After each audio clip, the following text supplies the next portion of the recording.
Hello friends, आपका स्वागत है हमारे यूट्यूब चैनल इजी आरपीएससी में। इस वीडियो में सेकेंड ग्रेड टीचर 2013 का जो एग्ज़ाम था उसमें जो भी बायोलॉजी के क्वेश्चन पूछे गए हैं उनको इस वीडियो में हम डिस्कस करेंगे। ओके, तो शुरू करते हैं। फर्स्ट क्वेश्चन है, सेल साइकिल की सीक्वेंस क्या होती है। तो सेल साइकिल की जो सीक्वेंस होती है ना, वो क्या होती है। सबसे पहले G1 आती है, फिर S आती है, फिर G2 आती है और लास्ट में क्या आती है, M फेज। ठीक है, तो सेल साइकिल की सीक्वेंस होती है G1, S, G2 और M। ठीक है, नेक्स्ट क्वेश्चन है कि ट्रू फॉल्स बताना है। ठीक है, तो ट्रू फॉल्स क्या क्या बताना है। तो फर्स्ट है कि समस्त जीवों में वेल ऑर्गेनाइज्ड न्यूक्लियस पाया जाता है। तो ये बात तो बिल्कुल गलत है कि सारे जीवों में वेल ऑर्गेनाइज्ड न्यूक्लियस नहीं होता है। जो प्रोकैरियोट होते हैं उनमें न्यूक्लियस ऑर्गेनाइज नहीं होता है, वेल ऑर्गेनाइज नहीं होता है। ठीक है, जबकि जो यूकैरियोट होते हैं ना, उनमें ही न्यूक्लियस वेल ऑर्गेनाइज्ड होता है। ठीक है, तो ये बात तो गलत हो गई कि समस्त जीवों में नहीं पाया जाता वेल ऑर्गेनाइज्ड न्यूक्लियस। ठीक है, सेकंड है कि एनिमल सेल में सेल वॉल एब्सेंट होती है। एनिमल सेल होती है ना, उसमें क्या सेल वॉल एब्सेंट होती है। हाँ, ये बात सही है कि एनिमल सेल में सेल वॉल एब्सेंट होती है। थर्ड है कि प्रोकैरियोट ऑर्गेनिज्म में मेम्ब्रेन बाउंड ऑर्गेनेल का अभाव होता है। जो प्रोकैरियोट्स होते हैं ना, उनमें मेम्ब्रेन से घिरे ऑर्गेनेल का अभाव होता है। हाँ, ये बात भी बिल्कुल सही है। प्रोकैरियोट में मेम्ब्रेन से घिरे ऑर्गेनेल नहीं पाए जाते हैं, मतलब क्लोरोप्लास्ट, माइटोकॉन्ड्रिया, लाइसोसोम वगैरह ये सब कुछ भी नहीं पाए जाते हैं। ठीक है, सिर्फ मेम्ब्रेन रहित कोशिकांग पाया जाता है जो कि है राइबोसोम। प्रोकैरियोट में सिर्फ क्या पाया जाता है, मेम्ब्रेन रहित कोशिकांग मतलब राइबोसोम पाया जाता है। ओके, नेक्स्ट है कि नई कोशिकाओं का निर्माण पूर्ववर्ती कोशिकाओं से होता है। हाँ, ये बात बिल्कुल सही है कि जो नई कोशिकाएं होती है ना, उनका निर्माण किससे होता है, पूर्ववर्ती कोशिकाओं से होता है। ओके, नेक्स्ट क्वेश्चन है कि न्यूक्लियोटाइड एवं फॉस्फेट ग्रुप में बॉन्ड नेक्स्ट क्वेश्चन है कि न्यूक्लियोटाइड के शुगर एंड फॉस्फेट ग्रुप में कौन सा बॉन्ड होता है। तो अपन को पता है कि न्यूक्लियोटाइड होता है, उसमें क्या होता है, एक तो नाइट्रोजन बेस होता है, दूसरा क्या होता है, शुगर होता है, तीसरा क्या होता है, फॉस्फेट होता है। तो अपन को बोल रहे हैं न्यूक्लियोटाइड के जो शुगर है और फॉस्फेट के बीच में बॉन्ड कौन सा होता है। तो वो बॉन्ड होता है फॉस्फोडाइएस्टर बॉन्ड। कौन सा बॉन्ड होता है, phosphodiester bond, sugar and phosphate के बीच में। ओके, तो नेक्स्ट है कि है ना, कुछ लक्षण दिए हुए हैं, ये लक्षण किसके हैं। ठीक है, पहला है कि है ना, हाइपोडर्मिस स्क्लेरेनकाइमिटस, मतलब जो स्क्लेरेनकाइम जो हाइपोडर्मिस होती है ना, वो किससे बनी होती है, ढर्ढोतक से बनी होती है, स्क्लेरेनकाइमिटस से बनी होती है। ठीक है, नेक्स्ट है कि वेस्कुलर बंडल कॉन्जाइंड क्लोज और ग्राउंड टिश्यू में बिखरे हुए होते हैं। तो वेस्कुलर टिश्यू कैसे होता है, ग्राउंड टिश्यू में बिखरे हुए रहते हैं और क्लोज प्रकार के होते हैं। थर्ड है कि फ्लोएम पैरेन्काइमा एब्सेंट है। फ्लोएम पैरेन्काइमा एब्सेंट किस में होता है, और वेस्कुलर बंडल है ना, क्लोज किस में होते हैं, और जो ग्राउंड टिश्यू में बिखरे हुए वेस्कुलर बंडल किसके होते हैं, वो होते हैं मोनोकोट स्टेम के। किसके होते हैं, मोनोकोट स्टेम के। इसका सही आंसर है मोनोकोट स्टेम। नेक्स्ट है कि अपन को है ना मिलान है, कौन ये लक्षण दिए हुए कुछ, वो लक्षण कौन सी फैमिली के है वो बताने हैं। ठीक है, यहाँ पे मैंने मिला करके लिख दिया है। तो फर्स्ट है कि गाइनोसियम मोनोकार्पलेरी। मोनोकार्पलरी एक ही कार्पल से बना गाइनोसियम किसका होता है, लेग्यूमिनेसी फैमिली का। ठीक है, सोलन प्लेसेंटा मतलब फूला हुआ प्लेसेंटा किसकी विशेषता है, सोलेनेसी फैमिली की। स्टेमन टेट्राडायनेमस, स्टेमन होते हैं ना टेट्राडायनेमस किस में पाए जाते हैं, ब्रेसिकेसी फैमिली में। कौन सी family, Brassicaceae. Flower trimerous, trimerous flower किस में है, लिलिएसी फैमिली में। कौन सी family, Liliaceae family. Anther monothecous प्रकार का। मोनोथिकस एंथर किस में पाया जाता है, मालवेसी फैमिली में। कौन सी, मालवेसी। तो एक बार वापस से देख लेते हैं कि जो मोनोकार्पलरी गाइनोसियम किस में होता है, लेग्यूमिनेसी फैमिली में। फूला हुआ प्लेसेंटा सोलेनेसी फैमिली में। टेट्राडायनेमस स्टेमन ब्रेसिकेसी में।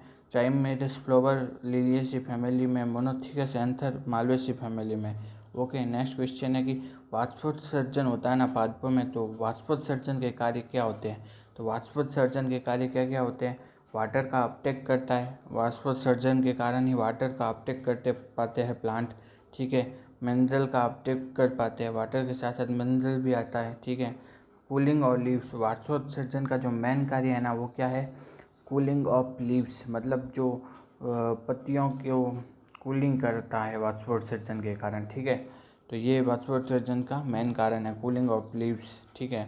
मिनरल का उत्सर्जन करता है, वाष्पोत्सर्जन नहीं, ये बात बिल्कुल गलत है। तो मेन क्या क्या कार्य है, Uptake of water, Uptake of minerals and cooling of leaves, ठीक है। ये सब वाष्पोत्सर्जन के कारण है, ठीक है। नेक्स्ट है कि आयरन है, आयरन होता है वो माइक्रो न्यूट्रिएंट होता है या मैक्रो न्यूट्रिएंट होता है, तो आयरन होता है माइक्रो न्यूट्रिएंट। माइक्रो न्यूट्रिएंट है ना कौन कौन से, मैंगनीज, कॉपर, आयरन, ये सब क्या है, माइक्रो न्यूट्रिएंट है। कौन से, मैंगनीज, कॉपर, आयरन, ये सब माइक्रो न्यूट्रिएंट है, ये सब पूछे जाते हैं, ओके। नेक्स्ट क्वेश्चन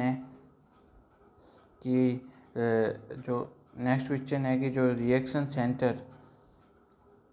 सेंटर के बारे में बताना है कि जो फोटो सिस्टम फर्स्ट है ना, वो फोटो सिस्टम फर्स्ट को क्या भी कहा जाता है, P700, क्या कहा जाता है, P700। जबकि फोटो सिस्टम सेकंड को क्या कहा जाता है, P680, क्या कहा जाता है, P680। नेक्स्ट क्वेश्चन है कि क्रैब साइकिल के दौरान बनने वाला एकमात्र 5 कार्बन का कंपाउंड, तो क्रैब साइकिल में बनने वाला एकमात्र 5 कार्बन का कंपाउंड कौन सा है, अल्फा कीटोग्लूटेरिक एसिड। कौन सा है, alpha ketoglutaric acid. Next question है कि डिहाइड्रोजिनेस एंजाइम का को एंजाइम है, तो डिहाइड्रोजिनेस एंजाइम होते हैं ना, उसके को एंजाइम कितने होते हैं, 3 प्रकार के होते हैं, NADP, NAD और FAD। तो डिहाइड्रोजिनेस एंजाइम के को एंजाइम कौन कौन से हैं, NADP, NAD और FAD, ये सब है ना डिहाइड्रोजिनेस एंजाइम के को एंजाइम है, ओके। नेक्स्ट क्वेश्चन है, वे प्लांट जिनमें फ्लावरिंग के लिए एक सुनिश्चित फोटो पीरियड से अधिक अवधि का दीप्तकाल चाहिए होता है, मतलब ऐसे प्लांट जिसको फ्लावरिंग कराने के लिए एक जो निश्चित फोटो पीरियड से अधिक अवधि का जो फोटो पीरियड चाहिए, वो प्लांट क्या कहलाते हैं, मतलब फोटो पीरियड जिनमें ज़्यादा चाहिए वो क्या कहलाते हैं, लॉन्ग डे प्लांट। क्या कहलाते हैं, लॉन्ग डे प्लांट, ठीक है। नेक्स्ट क्वेश्चन है कि लाइकेन के माइक्रोबायोन्ट यानी कि कवकांश का कार्य क्या है। अपन को पता है कि लाइकेन किस किस से बना होता है, कवक और शैवाल, एल्गी और फंजाई दोनों के सहजीवित कॉम्बिनेशन से बनता है लाइकेन। तो उसमें जो कवक होता है ना, उसका कार्य क्या होता है, पूछा गया है। तो कवकांश का कार्य होता है जल का अवशोषण करता है, ठीक है, खनिज लवणों का अवशोषण करता है और सुरक्षा प्रदान करता है। कवक का कार्य क्या होता है, जल का अवशोषण, खनिज लवणों का अवशोषण और सुरक्षा प्रदान करता है। और जो एल्गी होता है उसका कार्य होता है, एल्गी का कार्य फोटोसिंथेसिस करना, क्या, फोटोसिंथेसिस करना, ओके, भोजन प्रदान करना। नेक्स्ट क्वेश्चन है कि अपन को ये मैच करना है, ठीक है।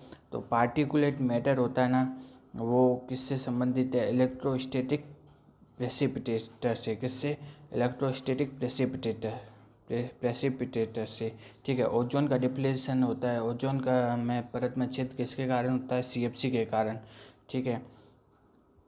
म्युनिसिपल सॉलिड वेस्ट वो क्या है, सैनिटरी लैंडफिल्स में। म्युनिसिपल सॉलिड वेस्ट किस में जाता है, सैनिटरी लैंडफिल्स में, ठीक है। जो यूट्रोफिकेशन होता है ना, वो क्या बताता है, लेक की एजिंग को बताता है।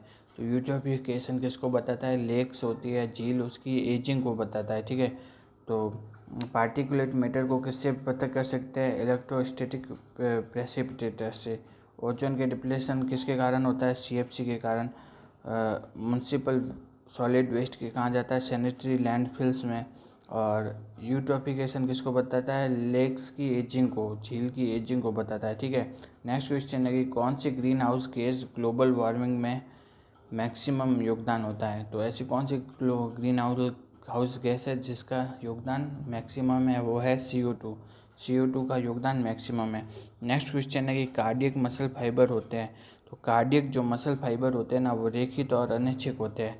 क्या होते हैं, कार्डियक मसल फाइबर रेखित और अनैच्छिक, ठीक है। नेक्स्ट क्वेश्चन है, हमारे शरीर में के कीटाणुओं के विरुद्ध एंटीबॉडी का निर्माण होता है, तो एंटीबॉडी का निर्माण कौन सी सेल करती है, वो लिम्फोसाइट करती है। एंटीबॉडी का निर्माण कौन करती है, लिम्फोसाइट, ओके। नेक्स्ट क्वेश्चन है कि एंटीरियर पिट्यूटरी से स्रावित होने वाले हार्मोन, एंटीरियर पिट्यूटरी से स्रावित हार्मोन कौन कौन से हैं, LH, FSH, ग्रोथ हार्मोन, ठीक है। एंटीरियर पिट्यूटरी से स्रावित होने वाले हार्मोन कौन कौन से हैं, LH luteinizing hormone, FSH follicle stimulating hormone और ग्रोथ हार्मोन, ठीक है। LH, FSH and growth hormone, ये तीनों किससे स्रावित होते हैं? Anterior pituitary.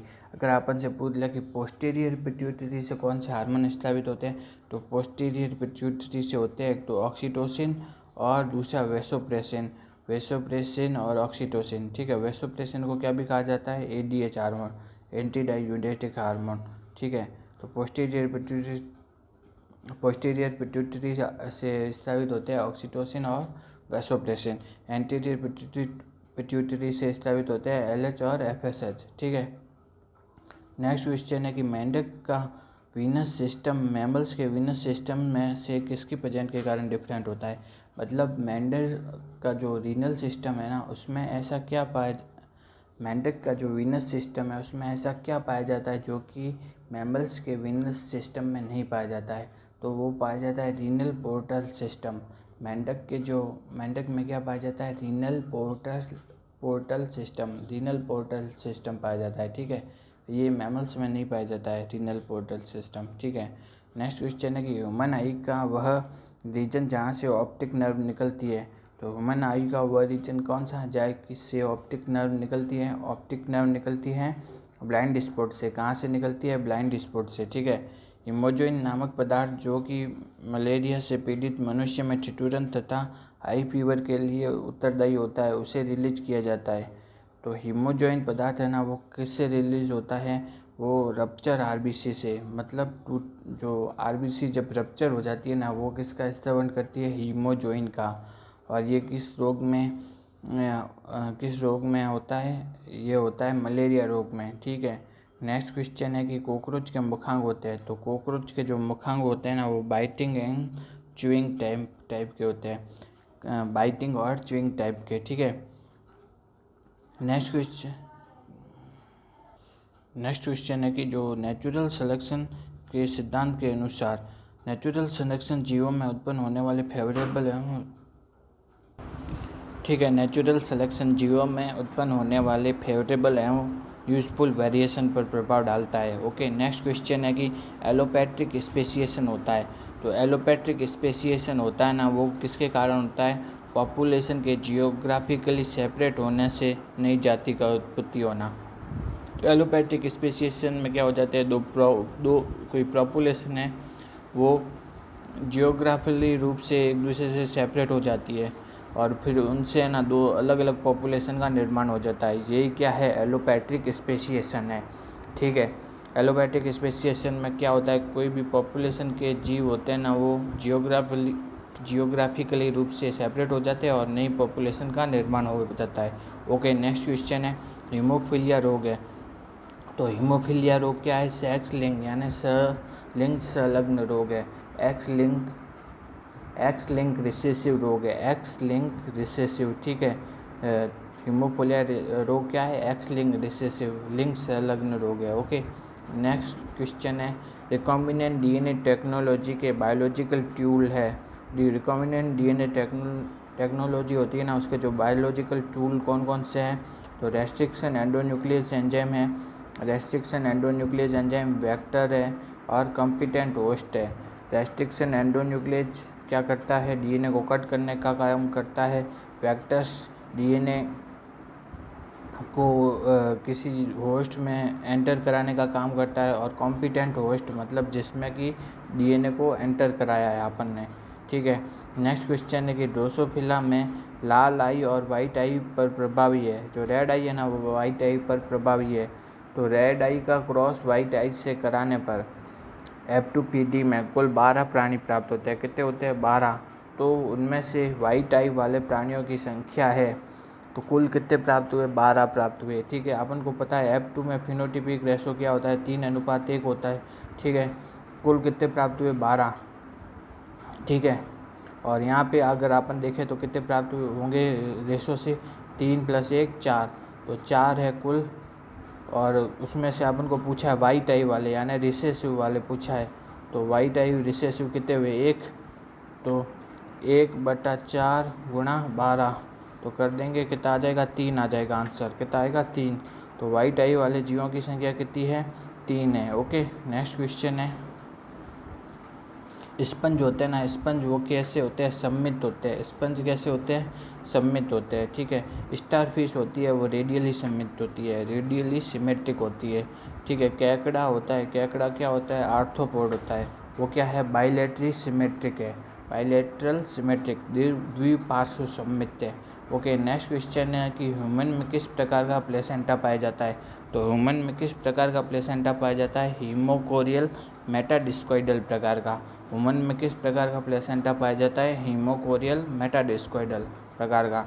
Okay, next question है कि भारत सरकार द्वारा गठित कमेटी जो कि जेनेटिकली मॉडिफाइड अनुसंधान की वैधता, आनुवांशिक रूपांतरित जीवों के जन उपयोग के प्रति सुरक्षा से संबंधित निर्णय लेने हेतु होती है, वो कौन सी कमेटी है, GEAC। कौन सी कमेटी है, GEAC, genetic engineering approval committee, genetic engineering approval committee, GEAC। Okay, next question है कि किस एल्गी के जीवन चक्र में गतिशील कोशिकाओं का अभाव होता है। ऐसी कौन सी एल्गी है जिसके पूरे जीवन चक्र में कोई भी गतिशील कोशिका नहीं पाई जाती है, वो एल्गी है रोडोफाइसी। रोडोफाइसी में पूरे जीवन में कोई भी मोटाइल स्टेज नहीं पाई जाती है। ओके, नेक्स्ट क्वेश्चन है कि किसी पादप की एग सेल या एंडोस्पर्म बिना निषेचन के ही हैप्लॉइड एम्ब्रियो का निर्माण करता है, तो इस प्रकार का परिवर्तन क्या कहलाता है। अगर एग सेल या एंडोस्पर्म बिना निषेचन के ही हैप्लॉइड एम्ब्रियो का निर्माण कर ले तो ये क्या कहलाएगा, नॉन रिकरेंट एपोमिक्सिस। क्या कहलाता है, नॉन रिकरेंट एपोमिक्सिस कहलाता है। ओके, नेक्स्ट क्वेश्चन है कैबेज यानी कि पत्ता गोभी जैसे रोजेट प्लांट में फ्लोवरिंग से पूर्व बोल्टिंग करवाने का हेतु कौन सा पीजीआर काम में लिया जाता है। मतलब पादपों में यानी कि पत्ता गोभी में बोल्टिंग कौन कराता है, बोल्टिंग, आप उनसे पूछे बोल्टिंग कौन कराता है, जिब्रेलिन। कौन सा हार्मोन, जिब्रेलिन हार्मोन बोल्टिंग कराने का काम करता है, gibberellin hormone. Okay, next question है कि फोटो रेस्पायरेशन होता है, तो फोटो रेस्पायरेशन यानी कि जो प्रकाश श्वसन है ना वो कौन से कोशिकांगों में होता है। तो फोटो रेस्पायरेशन होता है क्लोरोप्लास्ट, पेरोक्सिसम और माइटोकॉन्ड्रिया। क्लोरोप्लास्ट, पेरोक्सिसम और माइटोकॉन्ड्रिया, इनमें मिलकर के क्या होता है, फोटो रेस्पायरेशन।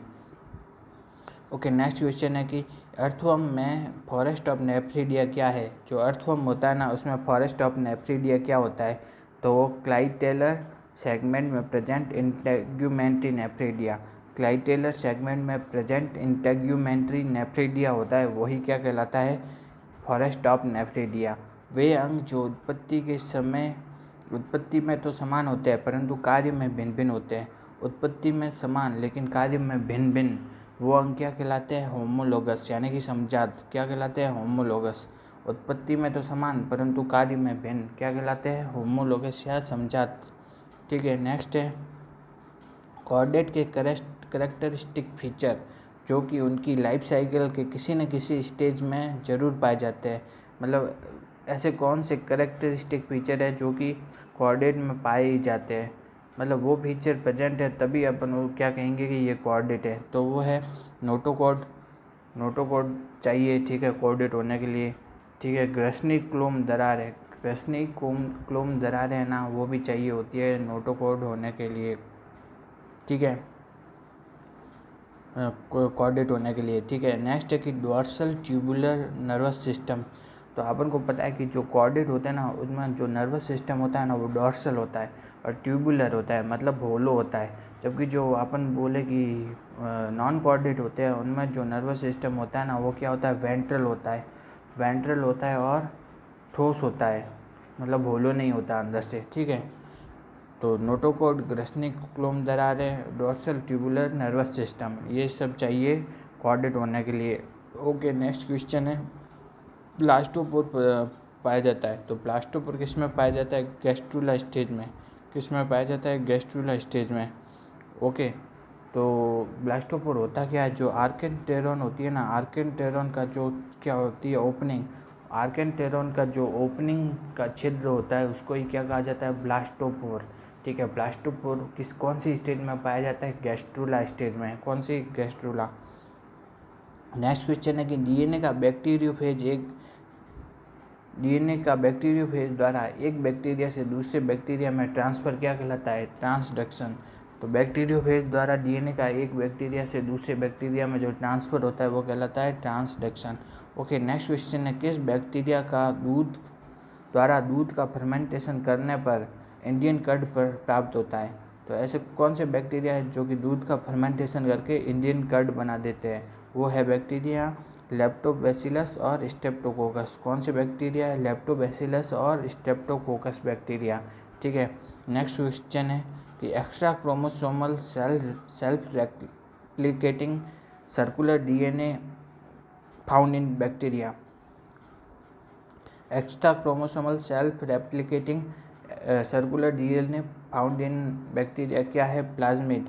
प्लाज्मिड क्या होता है? एक्स्ट्रा क्रोमोसोमल होता है, मतलब क्रोमोसोम से अलग होता है, और सेल्फ रेप्लिकेटिंग होता है, मतलब इसका रेप्लिकेशन खुद ही होता है। ठीक है, और सर्कुलर डीएनए होता है, और ये किस में पाया जाता है? बैक्टीरिया में पाया जाता है। ओके, नेक्स्ट क्वेश्चन है कि कुछ डिजीज़ दी हुई है और उनके जो रोगाणु हैं उनको मैच करना है। यहाँ पे हमने मैच करके लिख दिया है। तो डिप्थीरिया रोग होता है ना, वो किससे होता है? कोरिनोबैक्टीरियम से। डिप्थीरिया रोग होता है कोरिनोबैक्टीरियम। वूपिंग कफ किससे होता है? बार्डीटेला। किससे होता है? बॉडीटेला, वूपिंग कफ। चिकन पॉक्स होता है वेरिसेला से। मीजल्स रोग होता है रूबियोला से। न्यूमोनिक प्लेग किससे होता है? यर्सीनिया से। ठीक है, वापस देखते हैं एक बार कि जो डिप्थीरिया रोग होता है वो डिप्थीरिया रोग होता है कोरिनोबैक्टीरियम से। वुपिंग कफ होता है बॉडीटेला से। चिकन पॉक्स रोग होता है वेरिसेला से। मीजल्स होता है रूबियोला से। न्यूमोनिक प्लेग रोग किससे होता है? यर्सीनिया से। न्यूमोनिक प्लेग होता है यर्सीनिया से। नेक्स्ट क्वेश्चन है कि टीकाकरण के बाद जो बॉडी बनाती है, जो टीकाकरण करते हैं ना, तो टीकाकरण के बाद हमारे शरीर में किसका निर्माण होता है? एंटीबॉडी का निर्माण होता है। किसका निर्माण होता है? एंटीबॉडी। ओके, नेक्स्ट क्वेश्चन है कि बैक्टीरियल कल्चर से उत्पादित प्रथम हार्मोन, जो बैक्टीरियल कल्चर से उत्पादित फर्स्ट हार्मोन कौन सा है? वो है इंसुलिन हार्मोन। कौन सा हार्मोन है? Insulin hormone. Okay, next question है इको R1 है। तो इको R1 क्या होता है? एक प्रकार का रेस्ट्रिक्शन एंडोन्यूक्लियस एंजाइम होता है। इको R1 क्या होता है? रेस्ट्रिक्शन एंडोन्यूक्लियस एंजाइम होता है, जो कि किससे प्राप्त होता है? ई कोलाई से प्राप्त होता है, और ये डीएनए को कट करने का काम करता है। इको R1 है रेस्ट्रिक्शन एंडोन्यूक्लियस एंजाइम। ठीक है, नेक्स्ट क्वेश्चन है कि डोली भेड़ बनाई गई थी। तो डोली भेड़ किसके द्वारा बनाई थी? न्यूक्लियर ट्रांसप्लांटेशन के द्वारा। किसके द्वारा बनाई गई थी डोली भेड़? न्यूक्लियर ट्रांसप्लांटेशन द्वारा। ठीक है, नेक्स्ट क्वेश्चन है कि लाइसेसेज एंजाइम उत्तरदायी है। लाइसेसेज एंजाइम होता है ना, वो किस चीज़ के लिए उत्तरदायी है? डबल बॉन्ड पर अणुओं के एडिशन। कोई डबल बॉन्ड है, ये डबल बॉन्ड है, उस पर ना क्या कर देता है? अणुओं का एडिशन। इस डबल बॉन्ड को हटा दिया और दो अणु यहाँ जोड़ दिए। ठीक है, ग्रुप के एलिमिनेशन द्वारा डबल बॉन्ड को क्रिएट करने में, या फिर यहाँ पे जो अणु लगे हुए हैं उनको हटा दिया और क्या बना दिया? डबल बॉन्ड बना दिया। ठीक है, इन दोनों के लिए लाइसेसेज एंजाइम उत्तरदायी है। ओके, नेक्स्ट क्वेश्चन है कि सभी लिपिड के हाइड्रोलाइसिस से प्राप्त होता है। तो लिपिड होते हैं ना, उनके हाइड्रोलाइसिस से क्या प्राप्त होता है? हाइड्रोलाइसिस से प्राप्त होता है मोनोकार्बोक्सिलिक एसिड। लिपिड होते हैं, उनके हाइड्रोलाइसिस यानी कि जल अपघटन से क्या प्राप्त होता है? Monocarboxylic acid. Okay, next question है कि एसेंशियल अमीनो एसिड है। तो एसेंशियल अमीनो एसिड कौन कौन से है? वैलिन एसेंशियल अमीनो एसिड है, ल्यूसिन एसेंशियल अमीनो एसिड है, आइसोल्यूसिन ये भी एसेंशियल अमीनो एसिड है। ओके, नेक्स्ट क्वेश्चन है कि ग्लूकोज और फ्रक्टोज। तो ग्लूकोज में कौन सी रिंग पाई जाती है? पायरेनोस, जबकि फ्रक्टोज में फ्यूरेनोस। ग्लूकोज में होती है पायरेनोस न्यू रिंग और फ्रक्टोज में होती है फ्यूरेनोस रिंग। फ्रक्टोज एफ से शुरू होता है तो फ्यूरेनोस रिंग एफ से। ठीक है, ट्रू वैक्स प्राप्त होती है। ट्रू वैक्स किससे प्राप्त होती है? लिपिड से। किससे प्राप्त होती है? लिपिड। नेक्स्ट क्वेश्चन है कि कोशिका भित्ति, हड्डियों और सेल में प्रयुक्त तत्व कौन सा है? कोशिका भित्ति में भी पाया जाता है, हड्डियों में भी पाया जाता है और कवचों में भी पाया जाता है। वो कौन सा तत्व है? वो है कैल्शियम। ठीक है, कोशिका भित्ति में भी पाया जाता है, हड्डियों में और सेल में भी पाया जाता है, वो तत्व है कैल्शियम। नेक्स्ट है कि डिजायर्ड जीन का इन विट्रो एम्प्लीफिकेशन करने की सबसे इफेक्टिव विधि। मतलब जो जीन यानी कि डीएनए का एम्प्लीफिकेशन करने के लिए जो सबसे सही मेथड कौन सा है? पीसीआर। कौन सा है? PCR, polymerase chain reaction. Next question है कि रेस्ट्रिक्शन एंडोन्यूक्लियस का जेनेटिक इंजीनियरिंग में वाइडली यूज़ किया जाता है क्योंकि, तो रेस्ट्रिक्शन एंडोन्यूक्लियस होता है ना, वो जेनेटिक इंजीनियरिंग में काम आता है। क्यों? क्योंकि ये जो होता है ना रेस्ट्रिक्शन एंडोन्यूक्लियस एंजाइम, ये डीएनए को एक स्पेसिफिक जगह से क्या करता है? कट करने का कार्य करता है। डीएनए को कट करने का कार्य करता है, इसीलिए जेनेटिक इंजीनियरिंग में काम में आता है। ओके, तो अगर आपको ये वीडियो अच्छा लगा तो वीडियो को लाइक कीजिए और चैनल को सब्सक्राइब कीजिए। Thank you.